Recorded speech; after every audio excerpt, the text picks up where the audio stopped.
Hello, everyone, and good afternoon. I'm going to give a few minutes to allow for some additional participants to log in, so we'll begin the presentation at 12:05. I've muted everyone upon entry, but if you could just make sure that you stay muted throughout the program.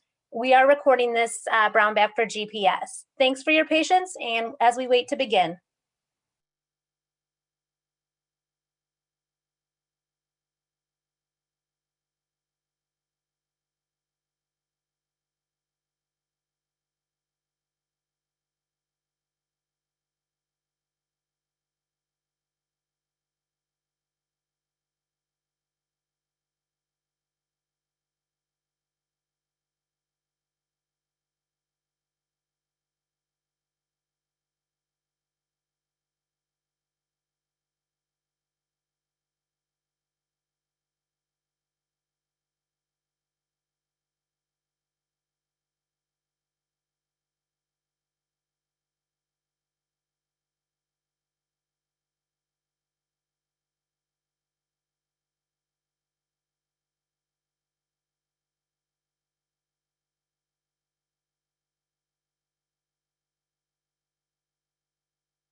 Hello again, everyone. Welcome to our brown bag today. Today's presentation is Grief, Trauma, and the African American Community. Giving our presentation today is Danielle Gogans. Danielle is a licensed psychotherapist and the founder of Nevertheless Life Center, providing counseling, coaching, and consulting services, specializing in traumatic transitions and helping those who help others. Grief recovery specialist, clinical coach for pregnancy and infant loss initiative, and lead therapist for Our Wellness Network, with 20 plus years of experience in community engagement, advocacy, and program development for families. Welcome, Danielle. Thank you so much. So glad that you guys are able to have me today. Here, we'll get my video going. All right, so I am very excited to share this very important work with you. One of the things that we'll talk about today is the importance of us knowing this message and how hand-to-hand contact or person-to-person contact is really going to help make a difference in this particular area of struggle within our community. So I'll hop right in and share my slide deck with you guys. And we will get started. Let's go right to starting our slideshow. Okay, so thank you so much for the fantastic introduction. Specifically, the focus of my time here today with you is in the area of grief, how we understand it, how it is presented, and how we can help those who are struggling with the experience of grief. Before we get started, I always like to take a moment to share a couple things. Number one, if you have questions, go ahead and drop it into the chat box, and I will be answering questions at the end of the presentation. The other is when there are times, I always put here the little time limit when it comes down to us. If there is a comment or something to share, please be mindful of the time when we do share. So I will be going through some of the information relatively quickly, but I will make sure that you have the PowerPoint to review the information, and I have some other information I'm leaving with you. The final thing that I'd like to share before I get started is I want to offer a trigger warning or sort of a caution that some of the material that we'll discuss today might remind you of your own personal experiences. I always feel that it's safer to go into a space understanding what the content might be. And my experience has been often the work that we do trying to help others often reminds us or triggers us in some experiences that we have had personally. And so I just wanted to offer you that emotional space to be aware that some things may come up for you. Okay, so let's jump right in with what is grief. And so what I want you to do is just start filling up the chat box with your first thoughts when I say the word grief. And I just want to make sure, can I see? I'm going to try to see if I can see the chats as you guys are dropping them in. I think I can, yeah.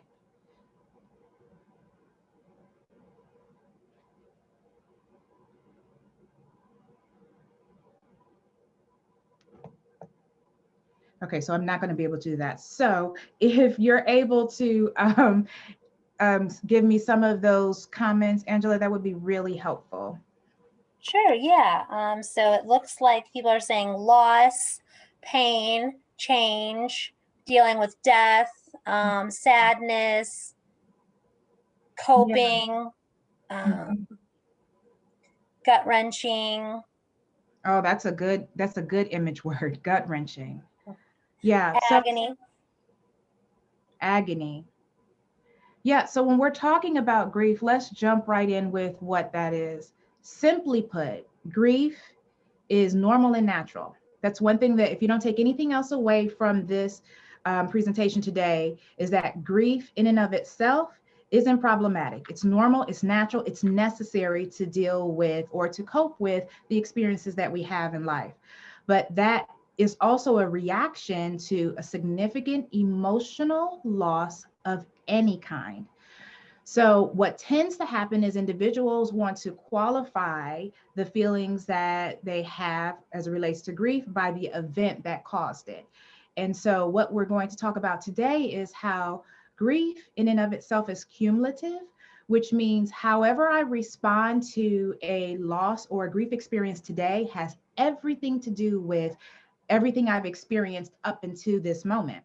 And so grief is also conflicting feelings. And so you may feel, content or at peace if a loved one who had suffered with a very long illness has finally found some relief, or you may find that you're confused. And one of the common confusions would be, an example would be, say a person who struggled with addiction for a lifetime and they finally got clean, but they can have a grief experience with the substance that they use to address the most difficult challenges in their life up until they decided to get clean. Another example would be, as it relates to a relationship, why do we miss a bad ex? An ex who we know is no good for us. We can still have these feelings that are conflicting. Grief is also the feeling of reaching out for someone or something. We're going to talk about that and how the pandemic has affected our experience of grief that was there and it's no longer there. So for the content of this conversation, I will be talking about loss and change as a form of grief. So let's jump into a couple of types of losses. Some of you already put some good information in the chat box when you said change. Change is an excellent way to sort of contextualize what it means to experience grief and or loss. Remember, a significant emotional loss. So of course, we understand grief. We think death, but what about divorce? Divorce can be conflicting. It's the end of what could be a difficult situation, but it's also the end of your hopes or dreams for a relationship to have worked out. Moving, personal injury, chronic illness, and all the things you see listed here. Some that might be relatable to us definitely today is change in our working conditions or our responsibilities at work. We can experience symptoms of grief. And then there are abstract things that we lose that also can present as grief. Things like loss of trust, loss of approval, loss of safety, loss of control over my body, your health, or your fertility. And so when it comes to the abstract, drop a few responses in there. What types of situations would you say could result in a loss of trust, a loss of approval, safety, control, things that you have been noticing lately?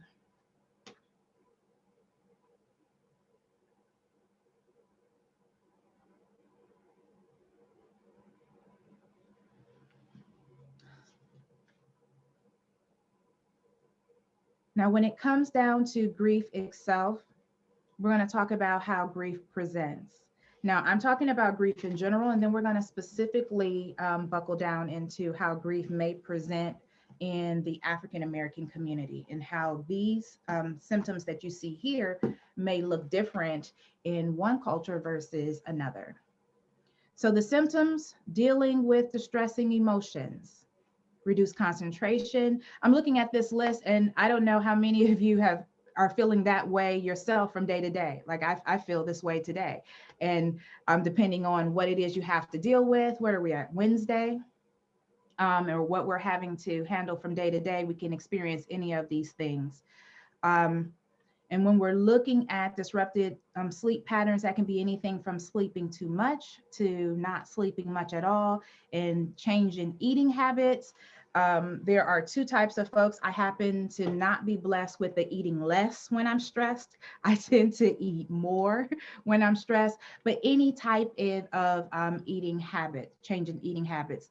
Overall, a roller coaster of emotional energy. So when we're talking about the cultural implications and pandemic fatigue. So I want to start with pandemic fatigue. There has been some early research in this being an actual condition that we are experiencing. There is something about even the connections that we're having here today, just a little over a year ago. It's February, so we didn't get locked down until March. Last year, this time, I would have been able to be in a shared space with you. And just being able to not be in front of people contributes to feelings of detachment. And so there is some interesting research that says that same connection that is necessary for infants to connect with human beings in the very early part of their experience, there is also a consequence of us experiencing each other only half face at a time. So if I started to do the presentation with my mouth now covered and I'm talking to you, if you were looking at me, there's a shift in the connection and energy that you feel because most of my face is covered. And in the other experiences, we're trying to make close connections via the screen while simultaneously trying to keep our background from not embarrassing us or our family. I enjoy looking at the clips that sometimes come out from the news anchors in the very beginning when they were trying to normalize being at home or reporting from home, and everything from dogs jumping into the screen or children coming in and interrupting. And all of those things prevented us from having the opportunity to compartmentalize our lives and have this space where we're one thing and this space where we're another. So when we're talking about pandemic fatigue, it already takes what can be difficult in dealing with grief and sets us up a little bit higher. So if this is the boiling point, pandemic fatigue has kind of put us really close so that we have a very small margin of error. And we've seen that in the different things that we've experienced as a nation and how we've responded to those things. So being very specific, when it comes down to the African American community, the expression of grief can have two polar presentations. One can be that appears as if, reserved or keeping everything to yourself. And so there is a definite sense of what happens in our house stays in our house. And so not sharing that information, holding those things inside, then you have different signs and symptoms where your body starts communicating that grief. And we're going to look at that in just a second. But then there's the other, where grief can be misunderstood or misinterpreted as anger or indifference. And so what we know about anger is a secondary emotion, which means anytime you see someone who is angry and or annoyed, that is not the actual emotion that they're experiencing. It is a secondary emotion.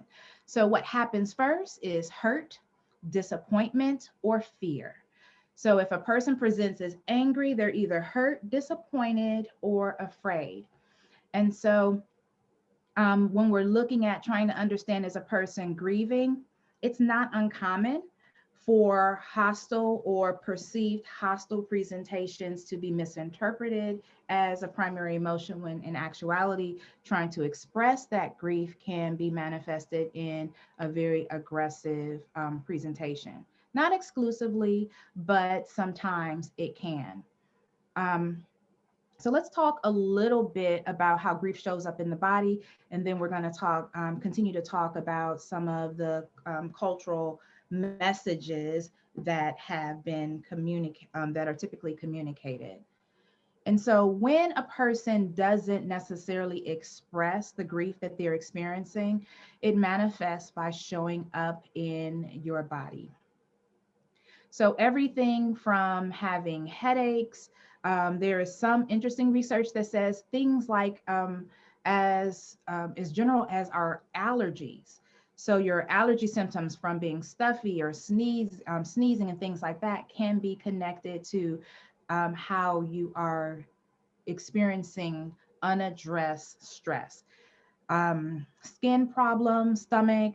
I'm sure any of these, if you guys were to look on this chart, each of us would be able to find some place where we're not necessarily addressing some of the grief from some of the stress areas in our lives. And I intentionally chose this graphic that says stress because when we're talking about a significant emotional loss and how we define stress, the two can be relatively interchanged. If we go back to the different types of losses that qualify as grief emitting activities or experiences, those same experiences are the ones that cause stress. Now, typically where the uniqueness shows up is in the myths that we believe about stress. And so overall, we have a lot of general myths about grief, among them being that grief is bad or grief is something that we need to get over.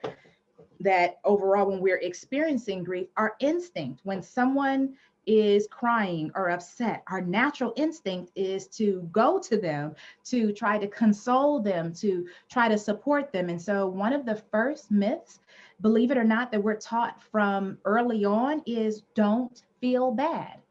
Don't feel bad. And that message is communicated in many different ways. A child comes home from school, says that their friend is talking about them and they don't want to play with them anymore. And one of the first responses that a parent says to the child is, don't feel bad. Don't worry about that. Those types of things. The other is replace the loss.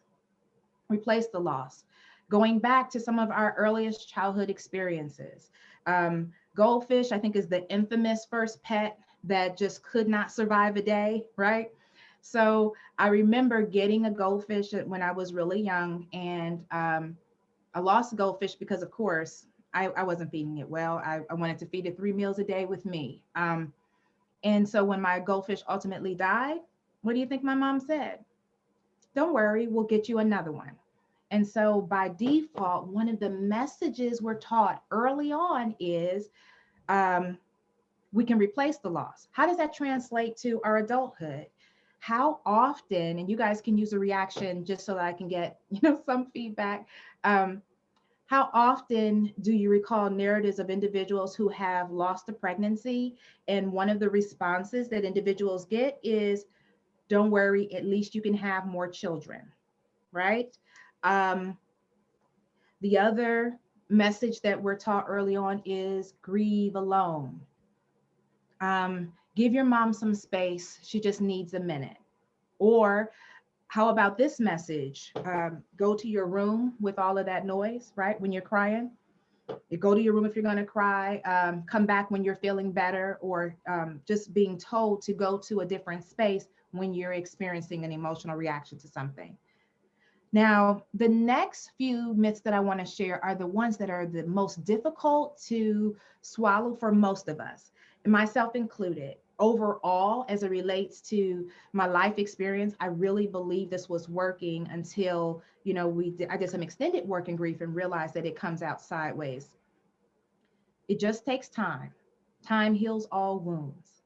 We've all heard that before, right? What tends to happen is time doesn't heal our wounds. We just get cognitively used to the situation of loss. If you were to ask a mom who lost, if you can think of a loved one that you lost a year ago, 5 years ago, 10 years ago, I don't know that there's anyone who would say it doesn't hurt anymore if time heals all wounds.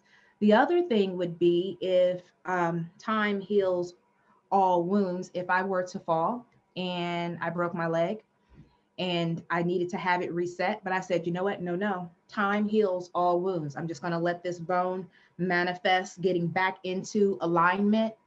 So time is going to do something, but it isn't necessarily going to heal that wound. And to that statement, it does need help and support. Be strong for others. That's a very culturally strong indicator that we have to, as a culture, as an African-American culture, be stronger, have the standard above reproach, that we can't let anyone see our weakness because it would be taken advantage of, or it is an indicator of showing too much of what's happening, in your own family. That idea of a strong Black woman is both beautiful, and then sometimes it can be overwhelmingly tragic for the inside experience of an individual who does not accept their right to grieve, be in need of support, and be able to communicate those experiences. The other one is keep busy. And that one I will share with you. It's something that I think we all struggle with from time to time, just trying to get our mind off of things. We're guilty of doing so during the pandemic, trying to figure out different ways to stay busy. I think that if we're really honest, between Zoom meetings and virtual hookups, we've spent more time with family members we've never spoken to than we have when we had the opportunity to go visit them. But there's something about being still that can feel very emotionally uncomfortable if you're not addressing your personal experience of loss. So earlier I said that grief is cumulative. I want you to imagine that I have a piece of sandpaper and I'm rubbing it on my hand. And for the most part, that sandpaper is going to feel a little scratchy, right? A little irritating, a little uncomfortable. But I want you to imagine now with me that this same hand has a burn. For whatever reason, I got, it's blistered, the burn, the one there you stare at your hand and try to figure out if you can see the pain because it hurts so much. And then that same sandpaper that was only a little bit irritating, if I were to put that sandpaper on top of that same wound, my reaction is exaggerated for the experience of this simple sandpaper on a hand. That's how I want you to visualize the experience of grief and trauma within the African American community. There are some underlying experiences that aren't always easily expressed or explained. It's hard to articulate the experience of feeling that whatever prejudice a person may have because of your skin, one thing is you don't get to decide when you share that part of yourself, if that person has a preconceived notion. There also are, and this isn't just about, I want to be very intentional here and not say that I'm having this conversation about, 400 years of slavery and this is how we landed here. I want you to expand your understanding of what it is that I'm articulating. Regardless of what you believe is the motivator or the core experience, there isn't, I'm sure there couldn't be a person who could deny that there is a perception or an experience that has its challenges. And because of that, whatever I have as my blistered or my starting injury, it can't be qualified for a person who doesn't know what the feeling is on my own hand. And so when it comes down to that experience, you look at some of the statistics that clearly indicate that in the African American community, they're 4 times more likely to experience certain types of violence or be exposed to certain experiences in the communities that have those instances that are occurring higher. And so those things connected with any additional experiences of grief can create an environment which someone's expression can seem exaggerated or inflated. So being able to understand, number one, when you have that experience of when someone has an extreme experience or expression of grief, noting that the cumulative experience always has to be considered. Definitely, if you have any questions or comments that you want me to connect in the answer section, drop it into the chat box so that we can get to it. Now, I wanted to make sure that for those who are looking for additional information as it relates to helping individuals who you believe might be suffering from a traumatic experience, or is it depression? I get this question so often. Isn't grief a type of depression? Grief is a natural reaction to an outward experience. So something happens, I have an emotional response to something happening. Whereas depression is something that happens on the inside that affects how I deal with the things that are on the outside. And so as it relates to when it comes to the therapeutic practice, you're looking for something that's clinically significant. Now I'm going to give you a few action items as it relates to determining if it's grief or if it's depression. Grief, while normal and natural, can be supported, and someone can work through grief in a natural experience, whereas depression is always going to need some additional clinical support. Okay, so I want to jump into having a plan A, a plan B, a plan C, having several plans and backups. Um, there's no way to know exactly what's going to help in a particular situation. So for individuals who are working with those who you believe are at risk or struggling with a grief experience, plan A is going to be self-regulation, being taught the coping skills that that have been passed down within our community with, really good IG posts that offer encouragement, maybe a self-help book. So plan A is always trying to do the best you can to do some deep breathing, getting yourself together, feeling settled, feeling balanced. And then plan B. Plan B is going to be a friend or someone who you can talk to. Now, when it comes down to that friend, you want to make sure that the friend who is your supportive friend, I did intentionally say supportive, because you don't want the friend who agrees with everything you say.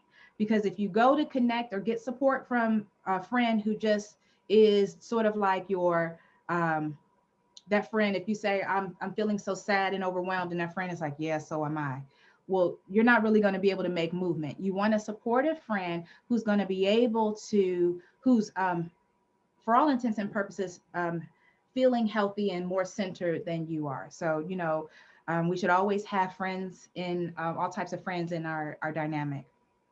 Then the third, if you're still not able to find relief and or balance, you want to have a plan C.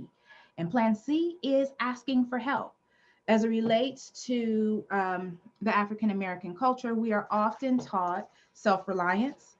There is no guarantee that you'll always have someone to look out for you. And there might be times where folks don't necessarily look out for you. I believe that can be said for many different types of communities, but for the African American community especially.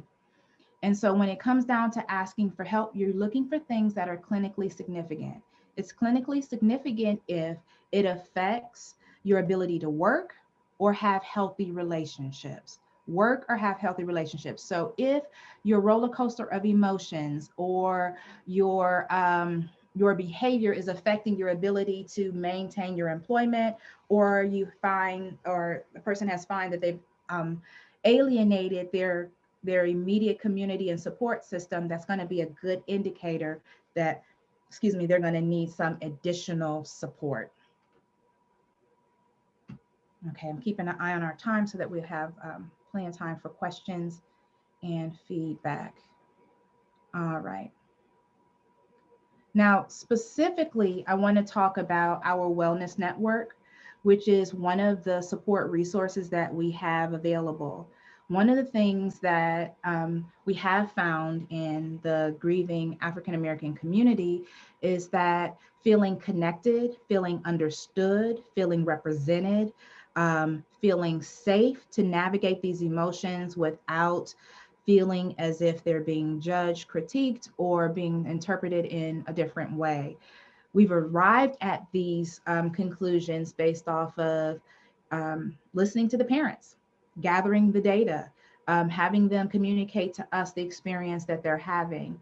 And we landed on a network, our wellness network, not Oprah sponsored. It turns out as long as we stay in our lane and not TV, we can be owned. But what we found is that these parents were looking for their own, to hear their narrative and to get the help that they need. And not limited to that's the only way they can get the help.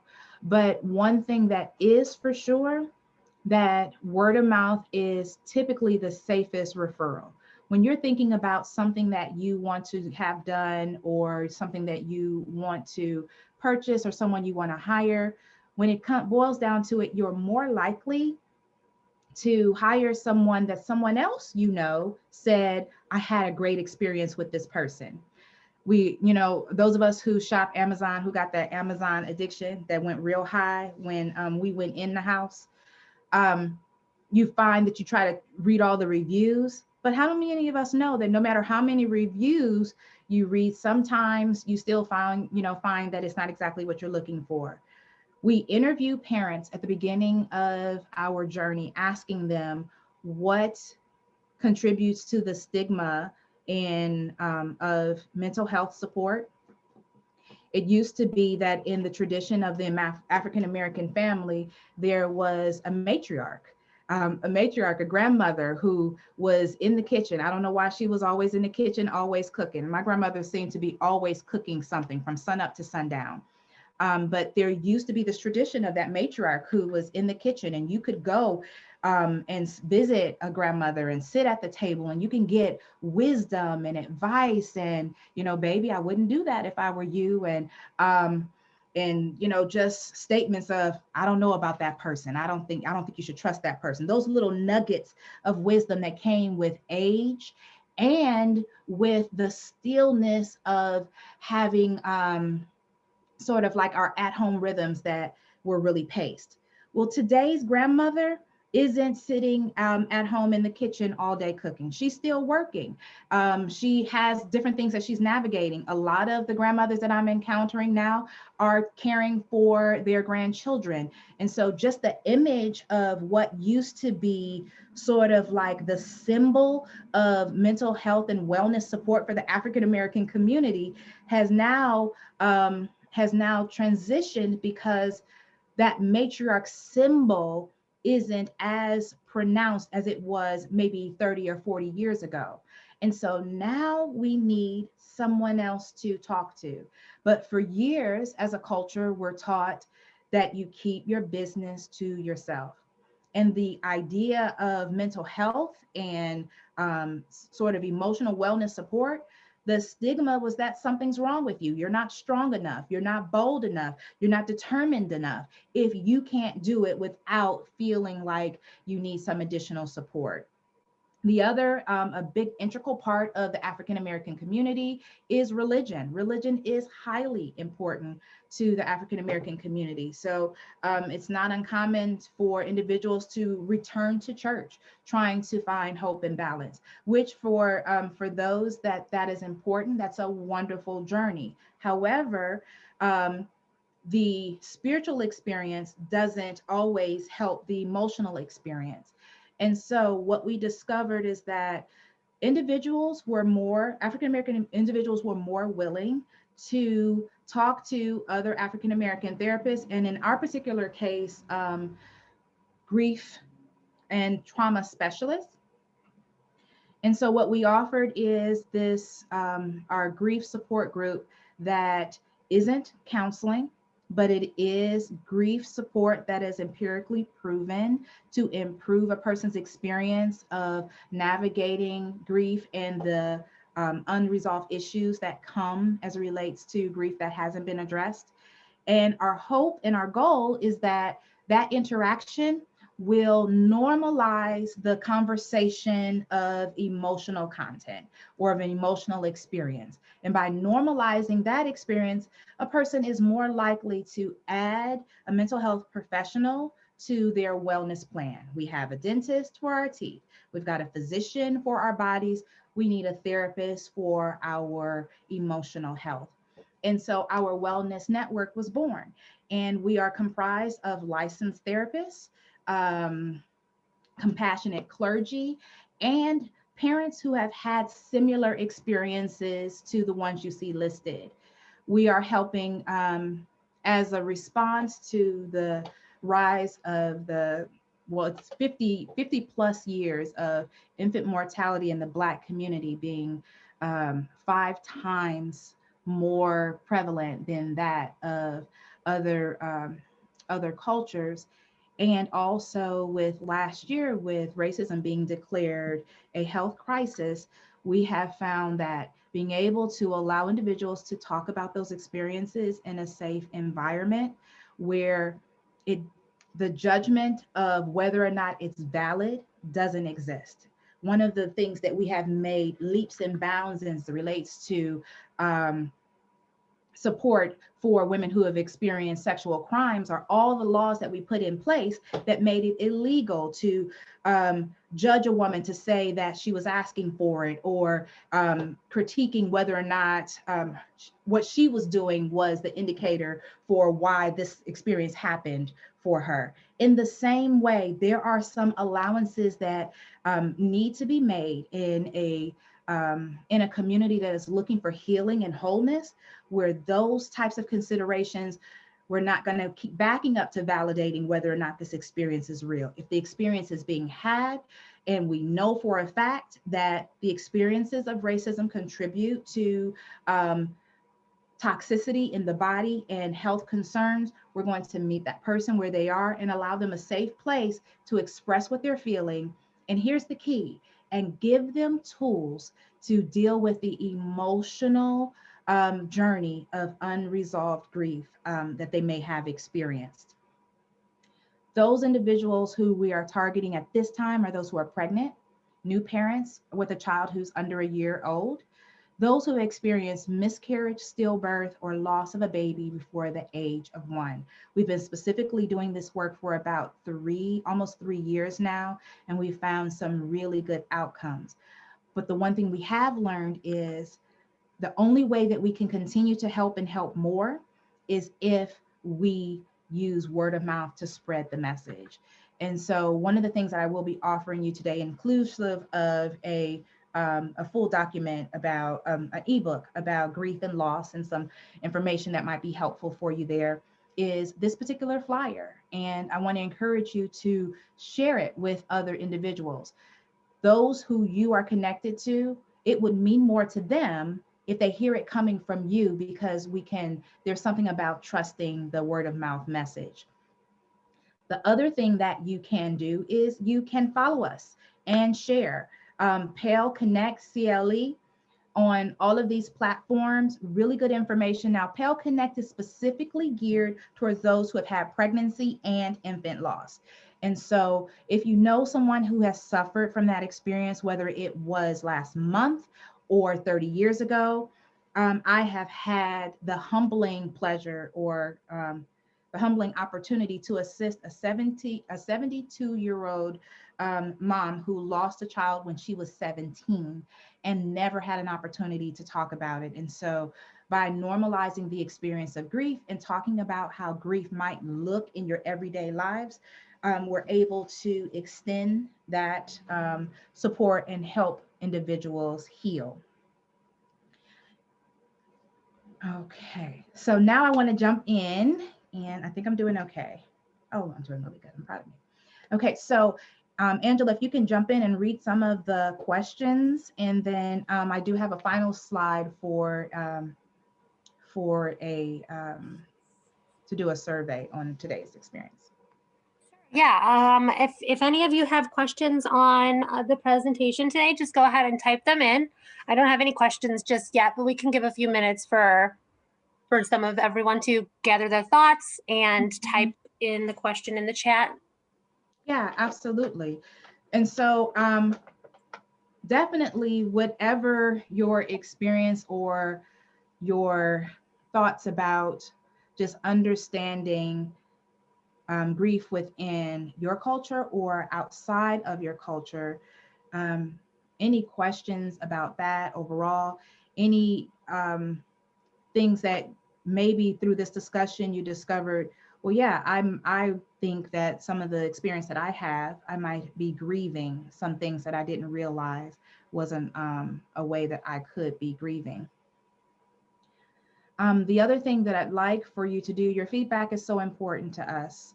We try to get this message out as often as we can. You can scan this QR code here to offer some feedback. If there is anything in particular as it relates to the work that you do that wasn't addressed in this presentation, or questions that might linger, that could be very helpful for us. And I will be sending out an email to everyone who participated in today's presentation with the presentation PowerPoint, along with the handouts that she provided today. So I usually get the attendance from the participant list. The majority of people have their full names here, and then I get notification of your email address as well. But if you have like an abbreviated name or a nickname you go by in your Zoom account, and you don't believe that I'll have your information to get this email out to you, you can email me at angela.padula@uhhospitals.org, and I can make sure you get the email. I don't have any questions for you right now. Just people are saying thank you for the presentation. So, Okay. Okay, so if there aren't any questions, the information that I'll be sending you is a ebook on grief. It will define grief again as in the way that I shared, and also give you some tips on helping those who you believe might be grieving. And the flyer. So if you haven't already, you guys follow and share. That's how we're going to help more folks.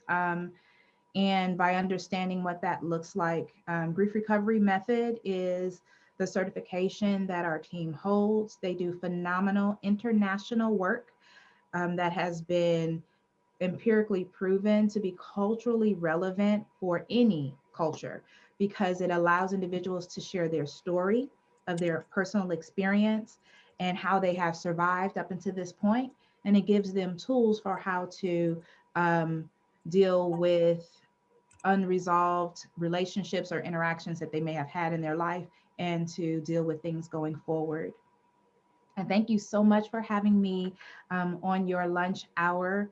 And Angela, you have been incredible. I'm looking forward to being able to help those who come through UH. You guys are amazing for pausing to learn more about how you can help those who are suffering from grief and trauma. thanks, Danielle. I do have someone who said they have a question. They're just typing it out. So if we can just give a few minutes and wait for it to come through the chat, we can ask that question for you. Sure, I'm here. Thanks. I'm here to win. Thank you.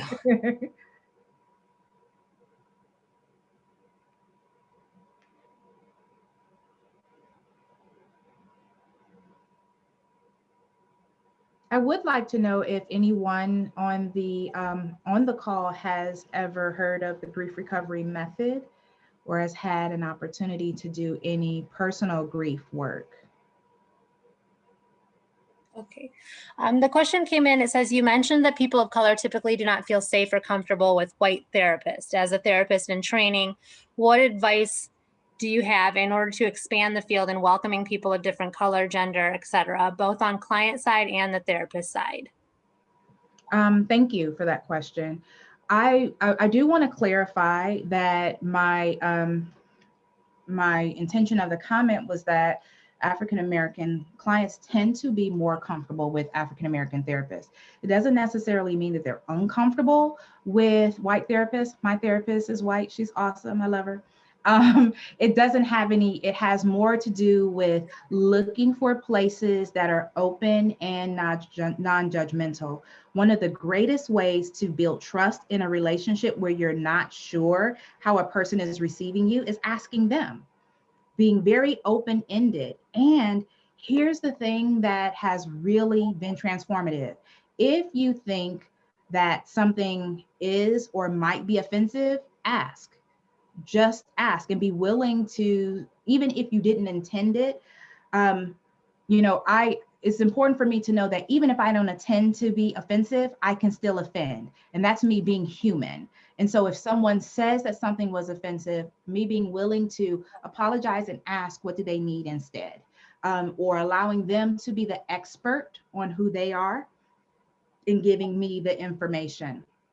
I wouldn't encourage you to walk into an experience presuming that you won't be received. I do encourage you that if you sense that once you began that interaction, that there is a barrier, to use immediacy, to ask, tell me what's going on. I'm noticing that, we're not clicking, we're not connecting. Can you tell me more about what you need from me or how I can be helpful? Is a good way to go. Because otherwise, my concern would be having our guards up can create more conflict than it does encourage solution. Is that helpful? Okay, yeah, you've made some good points. That makes a lot of sense, even with, you know, any gender or race or anything. Yeah. Mhm. Um, Someone said it's always, oh, here, hold on. It scrolled down. It says it's always helpful to hear different perspectives. It's thought provoking. Thanks so much. How do you encourage a patient or caregiver to give space to their grief when in an acute medical setting, as in grief of a new chronic medical diagnosis? I want to make sure that I understand the question. Can you read it for me one more time? Yeah. How do you encourage a patient or caregiver to give space to their grief when in an acute medical setting, as in the grief of a new chronic medical diagnosis? Mhm. Well, definitely normalizing whatever response happens, um, and resisting your personal urge to make it better. Um, because by inadvertently trying to make it better, we communicate non-verbally that bad feelings should stop. And so if a person is crying, being willing to cry with them, being willing to sit with the space.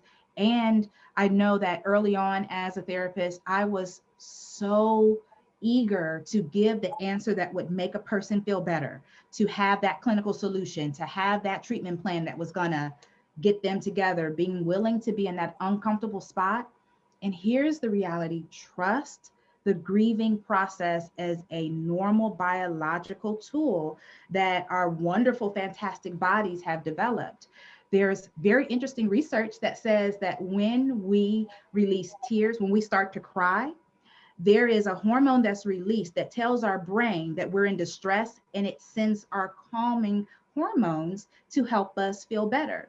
So when you resist the tears, you actually prevent your brain from doing its job and helping you feel calm all over. That can be seen like when I don't know if you ever cried so hard you needed to take a nap. Like you're just exhausted, and the next thing you know, you are sleeping, for a while. That's your body just bringing it all the way down and saying, okay, the brain doesn't always know exactly what's going on, because the cortex and the amygdala, they're not always having a conversation. However, it can clearly tell when we're not okay, and it goes to its go-tos to make sure that we settle down and that we rest. The other thing that I'd like to mention is, and I typically start this at the beginning, and I say conversations about racism are uncomfortable. All of us having the conversation should feel uncomfortable because it's not okay. And it doesn't mean that one is guilty or not guilty. Whatever emotion that you're feeling has to do with your personal narrative, among them being, did I miss the mark and was I insensitive, or am I experiencing some resentment that I'm holding on to that I haven't released, to everything in between. And so allow yourself to feel uncomfortable with the idea that I'm inside or outside of the topic, and being willing to connect with the individual who is in that space trying to be supportive.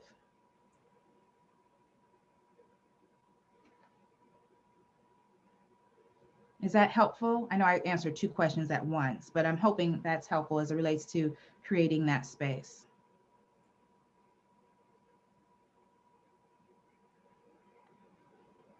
They haven't commented back, but someone was asking, which model of grief recovery were you referencing when you asked about being familiar with grief recovery?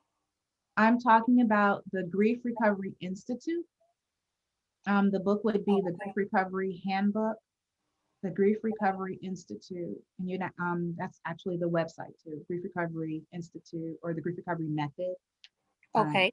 Mhm. Someone said, yeah, the person who asked the question about giving space for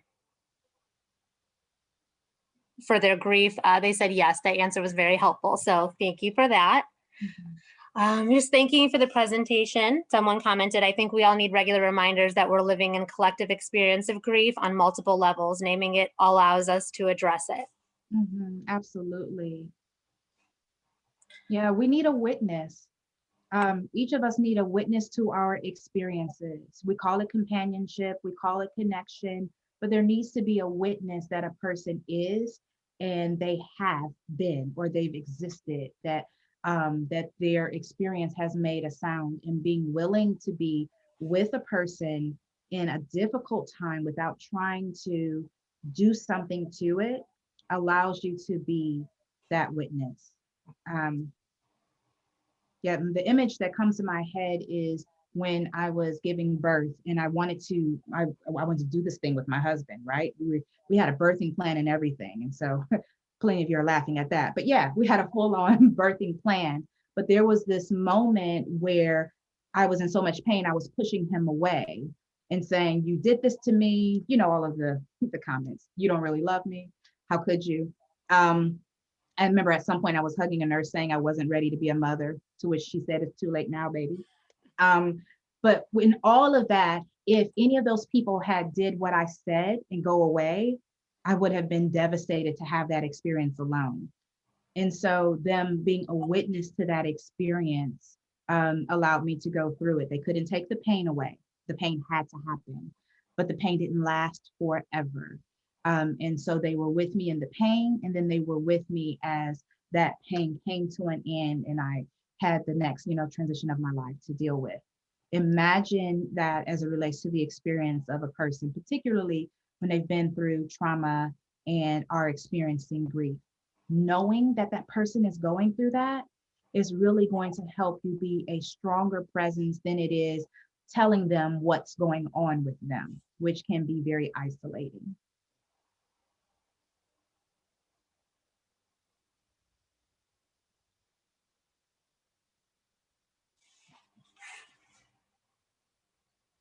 Okay, so I just want to say again, you guys, share, share, share. And Angela, feel free to share my direct email if anybody has some questions, concerns. If you know someone who could use some help, our program is grant funded and is absolutely free to individuals who meet that criteria. Let me see if I can go back to that. Who meet that criteria. We have a 1-888 number that is answered live throughout the week. A person who calls that number will speak to an individual when they call. You can call yourself if you want to refer someone, and my assistant will work that out with them. But that person will get an appointment with a therapist within the week.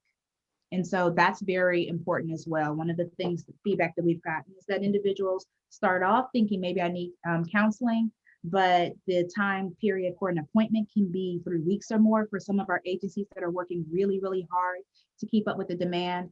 And so we're able, through our network of specialists, to get them in right away. I do a triage appointment with them to see what is going to be the safest emotional space to put them in. And then we get them connected to a support group, one-on-one grief work, or a direct referral to clinical support if there's substance abuse, physical abuse, those type of indicators, so that they can be in a safe environment. Our services are listed, African American therapists available. You do not have to be African American to get these services. We do not, turn anyone away. We're just intentionally building a network of African American therapists who are in private practice, because sometimes they can be hard to find, so that we're here and available.